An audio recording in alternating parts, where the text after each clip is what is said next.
السلام عليكم ورحمة الله وبركاته. بسم الله الرحمن الرحيم. الحمد لله الذي هدانا لهذا وما كنا لنهتدي لولا أن هدانا الله، حمدا كثيرا طيبا مباركا فيه. الحمد لله عدد خلقه ورضا نفسه وزنة عرشه ومداد كلماته. اللهم صل وسلم وبارك على عبدك ونورك إمام المتقين سيد المرسلين شفيع المذنبين سندنا محمد النبي الأمي الأمين، وعلى آله وأصحابه وأنصاره وأتباعه أجمعين. لا أسألكم عليه أجرا إن أجري إلا على رب العالمين. اللهم وفقني لبيان ما يحتاج الحاضرون إليه وما يصلح أحوالهم. إلهي أنت مقصودنا ورضاك مطلوبنا، فأعطنا كلنا محبتك ومعرفتك. بيك الله تبارك وتعالى همانذن طاعات إبادت لنذي صالح أمل لنذي خدايتين قشن سوق والرنا فات الله تعالى رضايتي سردار عالم رسول الله عليه الصلاة والسلام شيرين yaşayışı ve esasen almalı derslerini eşitip ve ders alasip odan mübarek celise yığnaşmak, gelmek, yığnak etmek ulukan saadettir, ulukan ibadettir. Allah Teala dini dünyanı abad edip parahatçılık, emniyet, ağdı birlik, ittihat, mescid medreselerimizi yürüyüp dünya ahir göreceğiniz kavuluk basın inşallah.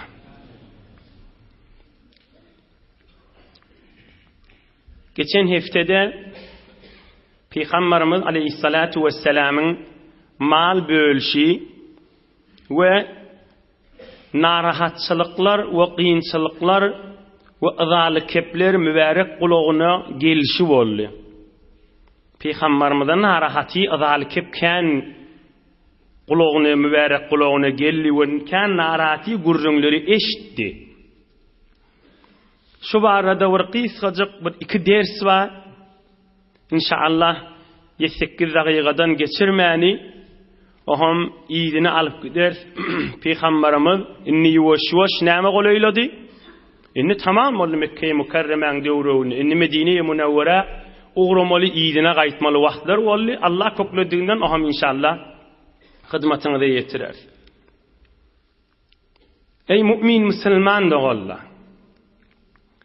Enemiz Hazreti Aişe radıyallahu anha aydiye ma ra'aytul vec'a ala ahadin eşedde minhu ala Resulillah sallallahu aleyhi ve sellem akhracahu şeyhan.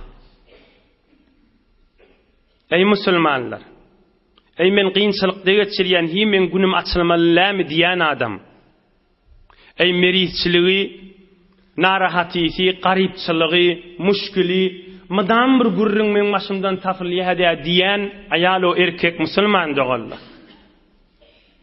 Enemiz Hazreti Aişe diye men bilmeyen diye bir adamın merizçiliği bedinin azası Resulullah'dan kan molsun diyor. Kellağır, kızdırma, madam narahatçılık bedenine bağlı diyedi. Bilmeyen bir adamın şu öz bedeninin narahatiyeti Resulullah'dan kan molsun diyor. Yani bu vurun bedenine kıvırın, ol kaptalın azalı kepler o öz başına. Bir azıcık vakti geçen hefteler nemaydı liyadi. Muhammed Peygamber'e nemaydı geçen hefte. Aleyhissalatu vesselam. Bir münafığın mihri neme deyiptir. Ey şu Muhammed gelip bir şu Huday için de mal den ölmeye ha deyiptir. Ne kadar katı diyecek. Nadir için yakıp bağırın yakacak şu vururlar. Aham Peygamberimiz ay Havvada Musa Peygamber'e da şidre azalar berildi, sabretti, menne sabredeyin deyip insaniyata ders veriye. Yine Peygamberimizin görürünü şey. Peygamberimiz aydıptır. Aizamul cezai ma'a aizamil belai. Ravahu İbn Majah. Adam şu dünyada müşkülü, narahatisi, azasi, öyünden, inatasından, izdivacı var arada, erhileylikten, öylünmesi, gelin olması, garipçılık, her neyse şu dünyada narahatçılık kan olsa, kıyamet derecesi olukan olur deyiptir. Peygamberimizin her lehzeti derdi üstüne der, azalı kep üstüne azalı kep ki, ey cemaat, ey enatala, ey olukan ağala, şunu biz öylerde ağzamalı, oğlun uşağı terbiyet vermeli. Yani oğlun uşağı kıyınçılıkta zindagide bazıını amadegi vermeli. Hudaydan dilemeli ki, mudam qavluq deyip, Rabbena atina fid dünya hasana ve fil ahireti hasana. Bunu dilemeli. Emma kıyınçılık de öwde gelse sabretmelidir. Ol kıyınçılık ahiret derecedir ha deyip oğlun uşağı qıydımıza oğlumuza eşittirip koymalı ol rahim. Oham näme diýmeli? Şuni şu kıyınçılıktaki adam da özüne telqin etmeli, özünün ýadyna salmaly we Muhammed Peygamber aleyhissalatu vesselam beýle Allah'ın bir söýün bendisi bu kıyınçılıklar gören bolsa bizim de ahiret derecemiz bolar diýmeli. Thumma latus'alunna yawma idin anin naim. Kıyamatta şu dünyanın hoşluklarından sorulacak da şonna seni iki kıyınçılık kan geçiripsin, ayallığının saklapsın, enin saklapsın, häzirde toyun gijaha galypdyr, ya izdivac etseň de hulasa öz ýürüň ow bilýändir narahatyň kan, kıyamatta sorulacak diými hemme zatdan. Şonna sen ýüzüň gözdelip, ha sen o kıyınçılık geçirenmi? Sen geçiver diýiljek. Ha sen o kıyınçılık geçirenmi? Sen geçiver diýiljek. Şun adyna ahiret derece diýip aýdylýar. Şonna adam näme boljak? Dünyada gören kıyınçılıklar hemmesi yadından çıkacak. Ey cemaat, Huday Taala hoş göverme rahim, bir adama kıyınçılık versem hoşluk verer mi iptir rahim? Huday vaadesine ters olacak mı? Elbette ters olmaz Huday Taala. Hemen kıyıskarak geçeyin. Hulasası şu da. İn kan dert gören Muhammed Peygamber aleyhissalatu vesselam. Eşeddun nasi belâen el-enbiya sümmel emsel fel-emsel. İň narahat kan çekýän şu dünýede kim? Peygamberler. Ondan soňra gowa adam, ondan meýle gowra adam, ek şeýle etek derece düşüp gaýtýardy. Bula bir wurrun boldy. Emma bir şuna değişliýene wurgurrun ma Peygamberimiziň mübarek tapşyrygysy, onu aýdyp hem ýygyny alyp gideýin. Peygamberimiz aýdypdyr. La yatamannayanna ahadukum minkum al-mauta li dhurrin nazala bih. He ora qıssaga düşüp şu dünya müşkilatı kan bolup Hudaya men janymy alyp dilemäni ejazaňyz ýokdur diýipdir. Hudaya men janymy almen dineýinne diýmäň diýipdir. Ene Peygamberimiz bile beren terbiyetinden. Aham Peygamberimiz aýdypdyr. El-meşakkat teclibu teysir diýip ulamalarň bir aýdýan kefi wa kıyınçylyk bireme ýeňiltýär da aham Peygamberimiz bir ýol öwredeýin diýipdir ýöne. Heýere narahatyňyz müşkil kan bolup, jydamasaňyz, ölüm gowmy qadiýseňiz, men bir doga öwredeýin diýipdir, şonu doga ediň diýipdir. O da näme? Türkmençesi. Hudaýa men ýaşamagym gowy boljak bolsa men häzir ýaşaýyn, maňa ölüm gowy boljak bolsa men janymy al, şijilik edip bilje dileň diýipdir. Hudaýa men janymy al diýip dilemäň diýipdir. Hudaýa men ýaşamagym gowy bolsa men häzir ýaşaýyn, ýaşamagym gowy bolsa häzir ibadatlar etip biljek bolsam, dinime zerer berjek zat bolmajak bolsa, öwde gowdat görjek bolsam belli zat bila. Hudaýa maňa ölüm şu dünýeden gitmek gowy bolsa men janymy al, ýaşamak gowy bolsa men häzir ýaşaýyn, şijer etip dileň diýipdir. Ine iki ders, iki ilim bolly. Ine Peygamberimiziň mübarek ýaşaýyşynyň ýylyny alyp gideýli. Mallar bölenden soňra sahabalarına aýdypdyr, ýerde Taif'ten öwürlik gaýtdylar. Taif'te kafirler muhasere. Mally bölüli. Oham aýdypdyr. Şu Taif kafirlaryň başy kim? Malik ibn Auf. Şoňa habar beriň diýipdir. Ogryň ýetiriň, dogryň ýetiriň. Eger şu kafirlaryň başdaklary dogryja gelip musulman bolsa 100 düýe jaýda berjek diýipdir. Eşitdiräň diýipdir. Peýgamberimiz aýtypdyr şeker. Eger özi aýagy bilen gelip musulman bolsa, musulmançylygyny ki kabul etjek 100 düýe jaýda berjek diýipdir. Oham bu habar barypdyr kafirlaryň başy Malik ibn Awfa. Eşitipdir bu habary. Fursati illim bermeýin ol Muhammed allamajygyny bilýär aleyhissalatu vesselam. Bir ogryňçadan giýjäň için bir atyny tapyp, galadan böküp, uğrunu tapıp gaçyp gaýtypdyr kafirlaryň arasynda. Oham Peýgamberimiziň mübarek mehzerine gelip, "Berekalla Malik musulman bolupdyr." Radiyallahu anh.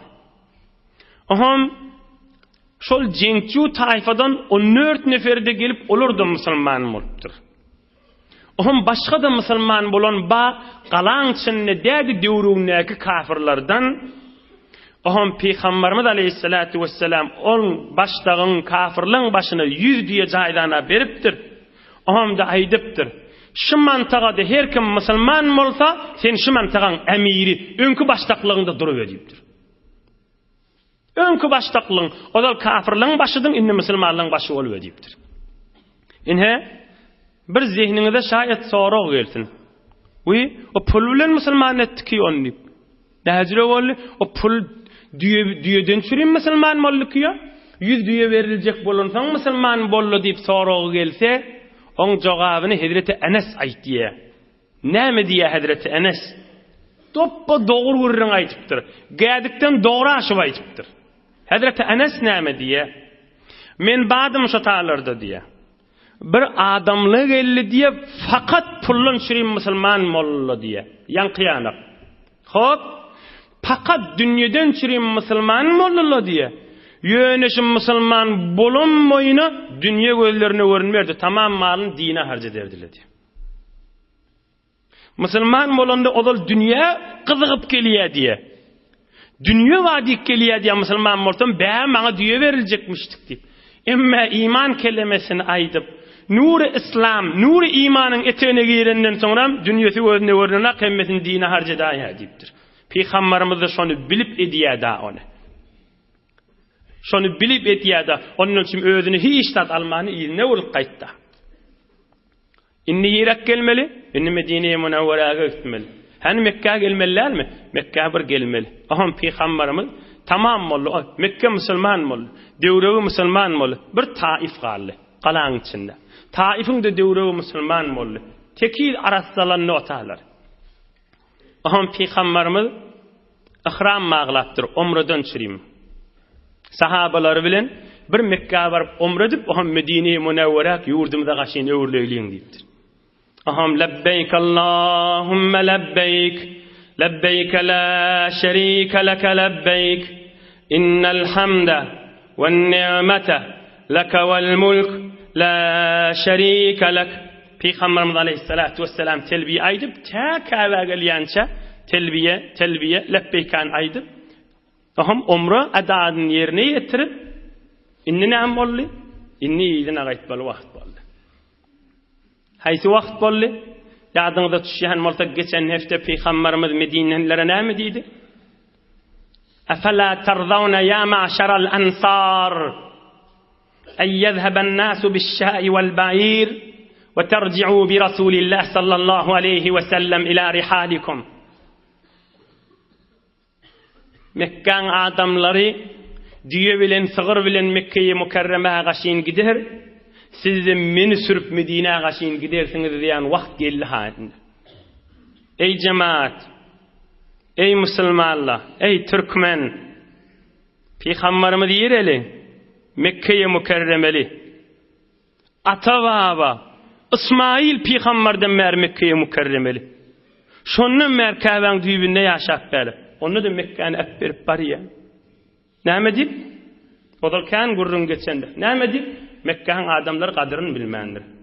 Hudaý Taala da adamın yüzüne kalmaya, her kim nigmatın kadrını bilmese şondan nigmaty aýrýar. Adamın yüzüne galmaya Hudaý Taala. Yüze galyp utanyp o nygmaty alman galmaya. Kim nygmatyň gadryny bilse Hudaý nygmaty şoňa berýär. Saglyk nygmat, emniyet nygmat, ilm nygmat, mescid nygmat, hüjre nygmat, jawallyk nygmat, mal nygmat, oglaň şok, erhili her nygmat bolsun. Her kim nygmatyň gadryny bilse Hudaý şoňa berýär. Nygmatyň gadryny bilmeýän adama Hudaý Taala ony döwreginden, mahallesinden, öýünden, özünden on nygmaty çykaraýar Hudaý Taala. Nygmatyň gadryny bilmeli. Muhammed Peygamberi aleyhissalatu vesselam Mekke'de ýene Hudaý Taala sen ştada dur diýmendir. 450-500 kilometr hal gaýralyn ugramal Medine-i Munawwara gaşy. Mana waha. Bir tofar nygmat elinden gidinden soňram gaýta öwürlik gelmeýän ha. Gu gitdigi bolýan ha. Indi ýoksa Mekke musulman bolup ala mahla Peygamberimiz ýok diýipdir. Ey Medineli sahabarym, yürüň Medine-i Munawwara gaşyn diýipdir. Ey Ansar, Medineli sahabalarym, yürüň Medine-i Munawwara gaşyn. Öz ýurdumyza öýdeýin diýipdir. Nygmat baqa kadryny bilmeli boljakka. O Medineli kadryny bildi da Peygamberimiz de men Medineli idi. Geçen hepde gowgurun geçdi. Emma gitjek bolanna 3 zat tayin etipdir Mekke'ye Mukarreme'de. 3 zat değil, 3 adam. Bir kim? Hazreti Attab. Bir neçe hafta mennodal geçendir. Neçe yaşında? 25 yaşın devrinde cavan sahaba. Farmandayı Mekke'ye Mukarreme elam etipdir Resulullah aleyhissalatu vesselam. Sen hakime şehir bolmalydypdyr. Sen emir ştada, sen hukmün yürüýmelidir. Ey yaşullah, ey cavan dost, 25 yaşın döwregimişdik. Tarihlarda aydanna 120 diye, daqiq sana aytmandyr. 21 zat diye, 25 döwregimişdik da. 21 zat yaşynatdy diye, 25 döwregi bolýardy. 25 yaşında cavan oglan Resulullah aleyhissalatu vesselam intikab etmeli Mekke-i Mukarremen hakime şehir sen bolmaly, baş farmanda sen bolmaly elam edýärdi. Omun gurrun odal geçdi öwrläp durmaýyn. Emma ýene bir nefere sen galypdyr. Kime? Bir qari sahaba, bir cavan sahaba. Asliyeti Yemen'den beter sesi awadan taqriban Peygamberimizin sahabalarının içinde en sesi awadanmışdy Kur'an-ı Kerim okuyanlar. Peygamberimiz özü geçip barýaka ya Peygamberimizin zenanalar enelerimiz şol Kur'an okuyanın kulak asyp duruverýänmişdikler. Kim? Hazreti Ebu Musa Eş'ari radıyallahu anh. Neçe yaşınlamıştık şonda? 29 yaşınlamıştık. Senne Mekke-i Mukarreme'de galypdyr. İr musulman bolan adam ha Hazreti Ebu Musa. Şomuga 29 yaşındamışdyk. Habeşak Najaşiň ýurduna hicret eden adam 50 nefer daha bolup Yemen'nin 50 nefer daha bolup musulman bolup Habeşa gaşyn, Etiopiya gaşyn Najaşiň ýurduna hicret eden adam. Qari sahaba, cavan sahaba. Bir teberrüken birce gurrun aýdyň. يقول بريدة رضي الله عنه خرجت ليلة من المسجد فإذا النبي صلى الله عليه وسلم عند باب المسجد قائم وإذا رجل يصلي. Görsem Peygamberimiz Burayda diýen sahaba aýtdy. Peygamberimiz mescidiniň gaçdynyň agzyna du dikdi. Kulak asypdy, dinläpdi. Oham bir adamın sesi gelýän mescidin içinden namaz okypdy, Kur'an okypdy. Gecede adam ýeközi nefil namaz okuysa, gaty ses bilen okuybermeli. Faqala li ya Burayda, atarahu yura'i? Ey Burayda diýipdir Peygamber. Indi iki walla ýoş astan gurrun açypdy ulaha. Şol adam mescidde Kur'an okypdy, şuna riyakar maqadiyanmy diýipdir, göz üçin okuyan bolsun diýipdir. Aham ol Hazreti Burayda aýdypdyr. Allahu Teala ve Rasuluhu sallallahu aleyhi ve sellem alem. Hudaý Peygamber biler, men bilemak diýipdir. Peygamberimiz näme diýipdir? Bel mu'minun munib. Bel mu'minun munib. Yoga diptir. Riyakarda değil. Heyori imanlı o adam şu diptir. Müslüman adam diptir. Laqad u'tiya mizmaran min mazamiri ali Davud. İn sesevodan peygamber Davud peygamber da kuşlar heyvanlar da duruyanmış diye. Davud peygamberin sesinden bahaşın sesini diptir. Heyori yokumlu sesi baha diptir. Aham yankı sahaba aydıptır peygamberin yanındaki. Ya Resulullah şuna aydayım mı sen aydan kefin diptir. Ayda diptir. İçerik bak görsem Hazreti Ebu Musa diye. Aham ona ayttım diye Resulullah şeyle gurrunlar aytti. Olukan qavurunlar aytti. Men de sana şuna aydiyan nibim. Aham orada aytti. La tazalu li sadiqan.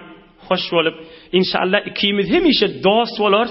Sen bana hoş haber getirdin diptir. Gördüm şu Hazreti Ebu Musa diye. Bir cavan qari sahaba Peygamberimizin şagirdi. Peygamberimiz Aleyhissalatu vesselam Medine-i Münevvere uğrap baryaqa. Sen qal Mekke'ye Mükerreme'de Mekke'nin adamlarına ne öğretmeli? Kur'an öğretmeli. Din öğretmeli. Ama yeni bir sahabasına qal diptir. Olaydı sahaba qam. 60 yaşında sahabalığın birim qam? Yok. Ol bir cavan sahaba. Bassam, madam gülür yüzlü sahabamıştı. 18 yaşında Müslüman olan sahaba. Resulullah Aleyhissalatu vesselam yüzüne bakıp aydıptır. Ya Muaz, vallahi inni la uhibbuk. Ey Muaz ibn Cebel, min seni bitir qavuriyaniptir Peygamberimiz. Şol Muaz sahaba 26 yaşındamıştık şomuğa. Cavan sahaba şona da aydıptır senne Mekke-i Mükerreme'de qalliptir. Ey cavan oğlanlar, bilýäňiz mi Muaz barada Peygamberimiz näme aydypdyr? Men teberrüken okuyup bereyin. Peygamberimizin mübarek sözü. Erhamu ummeti bi ummeti Ebu Bekr. Eşedduhum fillah Ömer. Astaquhum haya'an Osman. Ve aqdahum Ali ibn Abi Talib.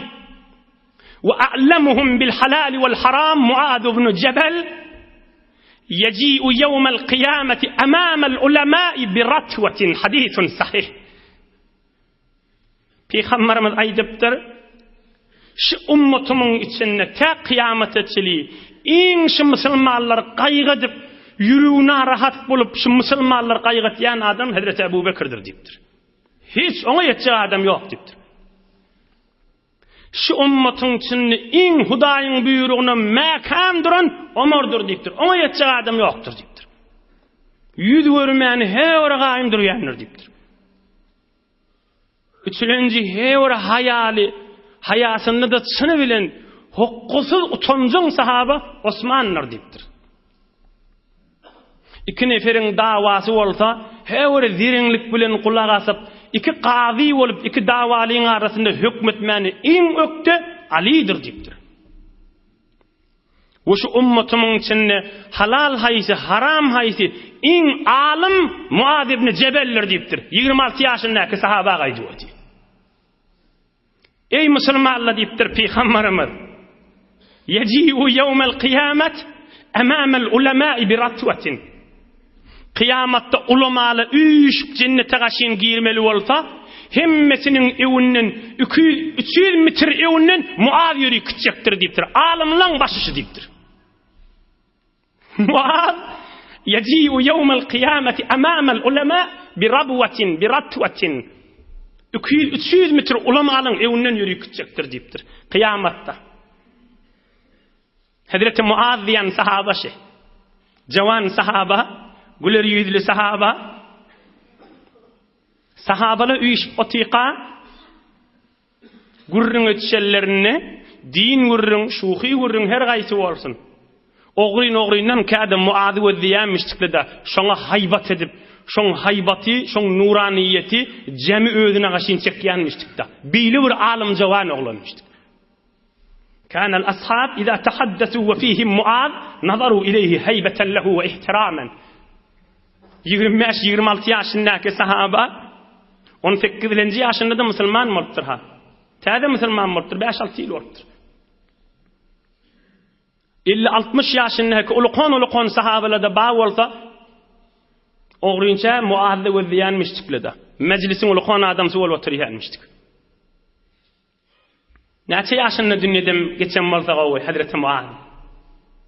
Resulullah'ın söyün, ey Muaz men seni gowy görýän sahaba. 34-nji ýaşynda Peygamberimizden 3-4 ýyl soňram taun der tutup şehit bolup dünýeden geçýär. 34 ýaşynda. Bütün ulamalyň başy diýip aýtýar Resulullah aleyhissalatu vesselam. Hulata Peygamberimiz 3 neferi Mekke-i Mukarreme, Attab, Hakeme şähri, Hazreti Abu Musa bilen Hazreti Muaz ibn Cebel, üçüsü de jawan, üçüsü de 30 ýaşa ýetmedik ha. Bir hakem, bir qari, bir alim Mekke-i Mukarreme Kur'an we ilm öwretmelipdir. Näme ders aljak bolsaňyz aly berin. Ömrüňizden çüreyim, ýaşymyzdan çüreyim, wagtymyzdan çüreyim, fursatimizden çüreyim. Bir jyk isgaçyk ders aýdyn 3-4 dagygalyk. Bir zady adam jawan wagtyna, ýaş wagtyna diýen güllerini özüne adet bermese, öz bedenini öwrenişdirmese, ulalaryny şon başararmy? Hi başarmaz. Näme diýip? Şon şu hamana bir Kur'an okuymak, şu din meclisi dabe. Kur'an okuymak, Kur'an-ı Kerim meclisi şirket etmek, şücrek bernamalara, nur, bereket, iman, perişte dökülüp duran bernamalara, ozol bir jawan wagtynda da bir gözläp barıp şirket etip duran adam bolmasa, ulalaryny gelip bilen aktaşa. Şun içinde bir zat ba, şun düwakana, şun yıkakana gelip bilmeýär. İçindäki botu döwüp bilmeýär. Näme diýip ulalypdyr, güýji ýetmeýär. Hali ýogyny. Yarana, bahanasy kän bolýar. Emma jawan wagtynda rahatçyk döwüýe gelýär. Döwrüňiz gözläp görüň. Dogry döwrüň. Rahatçyk başarýar. Güýji wada. Dünya gursanyna kini gelýär, bereket, nur, dünýä ahir saadet, hayır doga näme bolsa şirket edýär. Fursat diýerleri baqa qadryny bilmeli, jawan wagtynda. Biz sahabalary gözde. Ýöne bir zatda baha. Ey jawan dostlar, fakat ikimizin gurrunymyz şu biri. O da näme? Bizim türkmen ýaşullamyz bar. Fakir adam, sofi, mescide gatnapdy 70 ýyl bäri, 60 ýyl bäri. Hop, namazyň safaklaryny häzir dogurlamandyr. Namazda haçan secdese wäs bolýar, häzir de bilen akdy. Nahardan soň Peygamberimiziň özü näme diýenmişdi? Häzir de bilen akdy. Ýani bir molla bir zat bu da döwrüň gözep amin niye ýokdy ýöne ýaňadyr kabul bolsun diye. Ýöne kabul bolsun ýok ki dinimizde. Ya häzir bilen akdy gubyrçylygy barsa näme etmeli?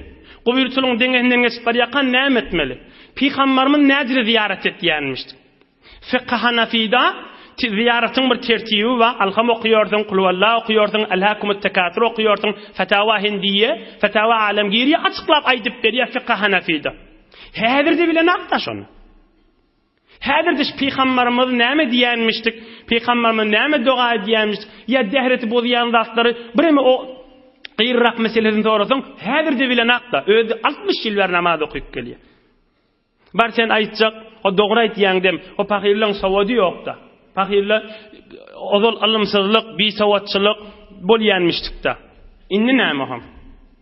Maşylle aýlanyp oty oglan uşagy bilen bir molla gerek, ahun gerek. O näme gerek? Bu enem, dädem ya er ýahili ya oglan uşagy ziyaretine gitjek. Nerede diýär? O gubyrçylykda. Barıp şoňa bir alham kulwallah okyp, şoň dua etmäň uğrun bilen ak. Şondan üçin bir ahun molla gözläpdi.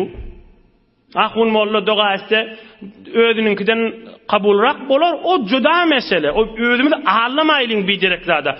Ey ahun jalle, ey molla jalle, ey cemaatla hak gurrun ha şu gurrun. Haçana sili ilimiz cehaletde gezmeli. Haçana sili ilimiz duadan daş gezmeli. Ha Peygamberimiz näme dualary diýenmişdi? Näme diýip halk bilmeliler şunu? Näme sawady ýokmy, ilmi ýokmy? Ondan namazyň içindäki safaklary da goýmalylar. Bilmeli zatlar bilmeli bolar ahim.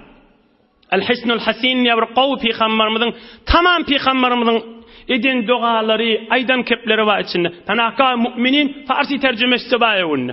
Nahardan sonra näme dua diýenmişdik. Başlamaka näme diýenmişdik. Bir ýerik mihman bolup barsa näme dua diýenmişdik. Qysgaja peýgam ziyaret tertibi diýip, dehretde diýip, namazda diýip, namazdan soň diýip, ertir akşam hemme atba içinde. Näme diýip onu bilmän geçmez. Kim ilm ýygnamaly? Kim ilm her musulman özü bilmeli. Ya öýde oğlan şok bilen otyňda bir ahun getirip alham kul vallahu kutmalymy? Ya bir ahun molla gelip tawhid etmelimi? Resulullah'ın duasyny eğer hele oğlan şok her kim öýde etmeli ki ony? Mesela şumahal bir maşin bar ya da minibus, gubiyursunun deňeňine ya durupdyr ya geçip bar ya. Döwrüni we diýemmekiş ahun molla bam ýok, om ýalandan elini gadyryp goýberýär. Yani näme? Yönfat şeytik goýberýärler. Gubiyurçylyga bir sogaby ýok şoň. Yarım sogaby da ýok. Yönfat el galdyrýar şeytirip. Ol bir togar ýurtlarda 50-60 ýyl 70 ýyl dinden daş ahun mollasyz müştikler. Elhamdülillah ilmma, sawatba, mollaňma, kitabyňma mescidin su alıp mihrap tapma sen nemi yanmaktan ulişan. Şeriat kem olup bir wagt mescid tapmany, kitap tapmany, molla tapmany hawary bolsaň näme etjek sen diye. Alym bil goýmalla.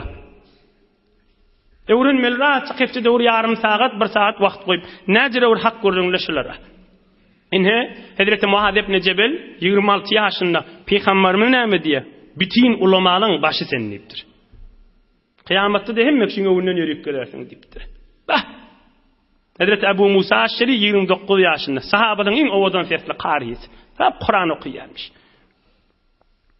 İnhe bir de alım mağarada Peygamberimiz bunları koydu. Bir 5-6 ay ya 8 ay neçe olyamızı qalmalı. Sonra yine baramalı Medine'ye Münevveraga. Emma anni Resulullah Aleyhissalatu vesselam mübarek yaşayışının iyini alıp gideyli. Yine de onun 5 dakika o vaktimiz var. Peygamberimiz Medine'ye Münevveraga gaşyn uğradı. Mekke-i Mukarreme'den çıktı. Taif qallı Taif'in içinde. Medine'ye Münevverak yetmeke bir tovar tarih kitapta da Medine yetenne. O Taif'i de muhimde. Ay berekella Taif'in içinden bir kafir adı Urvat ibn Mes'ud bir öz yandan öz pikir edip nettik bes musulman mulman deyip yeköde qawptur Resulullah'ın izinden aleyhissalatu vesselam.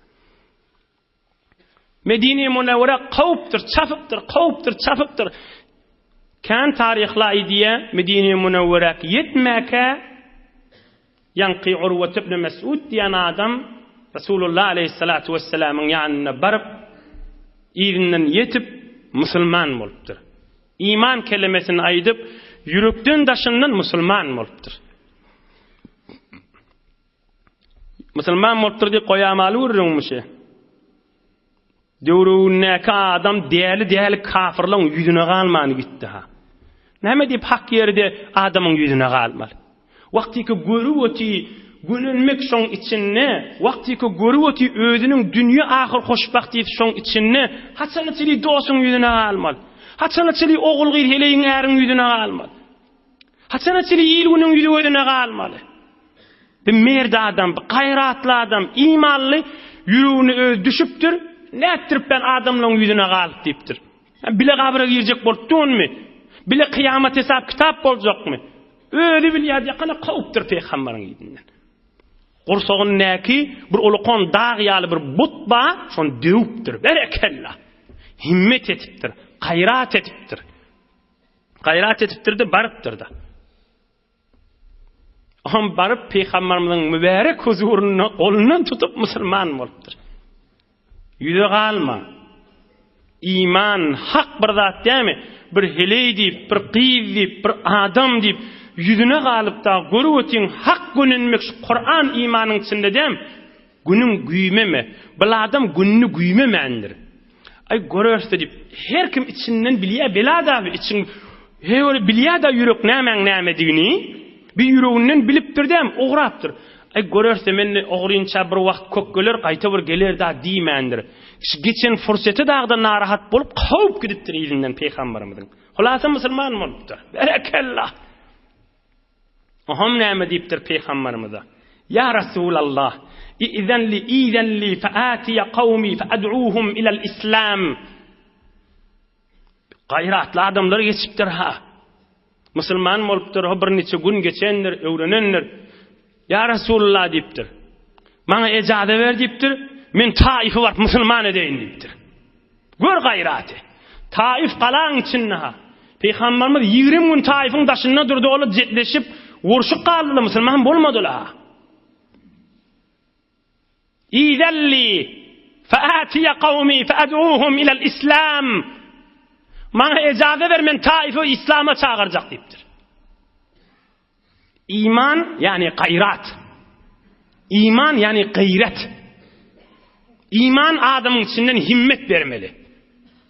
İman adamın içinden wagtyky özüm gönünnüm iman bilen musulmançylyk bilen inşallah hak musulmançylykda inni bir gayrat etmeli. Öz dogan garyndaş, öz dost ýaryňa hak gowda ýetirjek bolmaly. Yigidin bolmasa sözle keseri, hi aýra bilmez ayaktan seri. Her kimde bolmasa iman eseri, ýüregi erimez siýasenk bolar diýe maktun bolýan. Her kimde bolmasa iman eseri, ýüregi erimez siýasenk bolar. İman ýok adam heýre ýüregi açydyr diýipdir. Hakykat iman adamyň ýüregini ertmelidir. Hulasa bir diýipdir, men gideýin diýipdir. Näme diýipdir ýygynyň iki jümle aýdypdyr. Ya Resulallah, wagt az men okyp bermäyin arabiýasyny. Men owama baryn bir sowgat bilen marjak diýipdir. Yani İslam dinine aýdypdyr. Pikir etmeýän diýipdir. Men sowgadym ýaly bir adamyň sowgady bar bolsun diýipdir. Her kim bir ýurda gitse, şo taýynyň bir çüýçünden, süýjüsünden, kökösünden, suwundan bir zadynyň bir sowgat getirýär da, ay men sowgadym ýaly sowgat bolmaz owama diýipdir. Men iman, İslam alkytjak owama diýipdir. Berekallah. İkinji kefinäme. وقد سبقت في مواطن كثيرة يا رسول الله من كان وقت boş geçipdir diýipdir. Ne döwrünek sahabalar örtdirli, bagat zahmet çekipdirli, öýde gayret etýän ha. Ya Resulullah, men wagtym kan boş geçipdir. Indi içi yanıp barýan bolmaly, bar owasyň musulman edakana kan sogap gadanjakda. Gayratly adamlar geçipdir ha. Hulasa Peygamberimizden icazet diläpdi, owadan edepli keple bilen. Başga musulman dogallaryna da gowluk getiresi gelýär, öňkü geçenlerini jubran edesi gelýär, öňkü geçen kemçiliklerini doldurasy gelýär. Peygamberimiz näme diýipdir? Dermanlaň dermany näme diýipdir? Gözümüziň nury başymyzyň täji näme diýipdir? Mehter rahmetul lil alamin aleyhissalatu vesselam näme diýipdir? İnnehum izen qatiluka. Ey Urwat ibn Mas'ud, sen barıp olar İslam'a çağırsan seni öldürer olar diýipdir. Onda Urwa aýdypdyr, ya Resulallah, la ana ahabbu ilayhim min awladihim. Ya Resulullah, ulu meni beter gowur ýaly diýipdir. Owasynyň bir mahbub adamsymyşdy. Meni çağalaryndan nady gowur ýaly diýipdir. Men öldürmedi ola diýipdir. Ne kadar dersler var bu görüňlerde. Yani seni öldürörlü diýdigi, gidip ýörme diýdigi. Sen janyň hatara düşjek wagt gidip ýörmeliler şeriatda diýdigi. Ohan bir sahaba näme diýe? Ýok diýe. Meni ola gowur ýaly. Öldürmediler diýe da, muň sende näme ders var? Sen kefin gulak asylar diýen tamaň bar bolsa barp aýtmaly diýdigi. Summa Peygamber diýdinni, maňa ejazet ber, men olaq meni beter gowur ýa diýdi. Peygamberimiz bolýa ejazet da diýmendir, ejazet da diýmendir. Gulak asyp gurrun galypdyr. Summa ista'zana as-saniyah. İkilenji gaýta ýene ejazet diläpdir. Men şu owama gitip şolar imana çağırjak diýipdir. Peygamberimiz öňkü mübarek kesine aýdypdyr. İnnehum izen laqatiluka. Barsan olar imana çağırsan seni öldürürler diýipdir. Nahon bil adam Hazreti Urwat ibn Mas'ud aýdypdyr. Ya Resulallah, law wajaduni na'iman ma ayqaduni. Olar meni beter gowur ýaly. Meni ýatykan turdanakla diýipdir. Hay, barmaň, degmeň, Urwat ýaty diýip men beýle şeýle ýalar ha diýipdir. On Peygamberimiz bolýa bar ejazet diýmendir. İki gedek ecada ursat diledi, Peygamberimiz de bermedi. Üçüncü gedek thumma ista'zana as-salisah faqala sallallahu aleyhi ve sellem in şi'te fakhruj. Üçüncü gedekde ecada diläpdir, Peygamberimiz aýdypdyr. Bolýa diýipdir. Bar gida diýmeýän diýipdir. Barsaň öldürörle, gidesin gelse gidaga diýipdir. İýdinne bir uzagrak görüňle İnşallah şizirek tike-tikelep dersleri bilen inni kehefte Allah Taala köklediğinden barıp Taif'te näme ýagdaýlar bolýa, muňa näme gynçylyklar düşýär, bir näme bereketler Taif'e düşürýär. Allah Taala köklediğinden inni kehefte hyzmatyňyza ýetirär inşallah. Wagt tamam boldy. Hudaý Taala iman, abruy, izzet, bereketten aýyrmasyn inşallah. Hudaý Taala emniyet, ittihad, parahatçylyk, dini dünýämiz abatlykdan aýyrmasyn. Maridlerimize şafa versin. Gözleyerlere Hudaý kuvat versin. Müşkillilerde qaw bilmeliler, qiyinçılıkları derecat-ı ahirettir.